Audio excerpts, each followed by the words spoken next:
ఆ అహంకారం అనేది ఆ అమ్మవారికి మనకి ఒక అడ్డుగోడ అవుతుందే కానీ అహంకారంతో ఏ దర్శనం చేసినా ఏ పూజ చేసినా ఎంత విశిష్టమైన సేవలు ఎన్ని లక్షలు ఖర్చు పెట్టినా ఫలితం రాదుగాక రాదు. అలాగే ఇంతమంది వెనక బాధపడుతూ వాళ్ళ మనసులో బాధని ఇలా మాటల ద్వారా అనడం కూడా వీళ్ళకి కొంత ఎఫెక్ట్ కూడా చూపిస్తుంది. మీరు కానీ గమనిస్తే వినయంగా ఉన్నవాళ్ళు చాలా కాలం అదే పదవుల్లో అదే ఉద్యోగాల్లో కొనసాగుతుంటారు.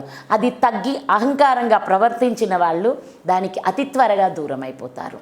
ఇది శాస్త్రం, నేను చెప్పలేదు, ఇది శాస్త్రం. ఎప్పుడూ కూడా వినయం అలాగే సాటి వారినితో కలిసి భగవంతుణ్ణి సేవించుకోవడం చాలా గొప్ప విషయం.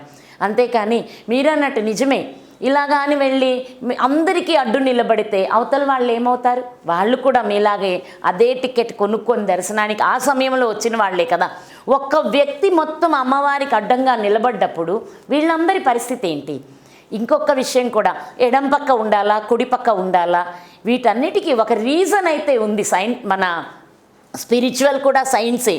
ఏమంటే మనకి ఒక ఆరా ఉంటుంది, ప్రతి వ్యక్తికి ఆరా ఉంటుంది. అంటే ఈ సృష్టిలో అసలు ప్రతి చెట్టుకి ప్రతి జీవికి కూడా ఒక ఆరా ఉంటుంది. అంటే దాన్ని కాంతి మండలంగా చెప్పుకుంటాం.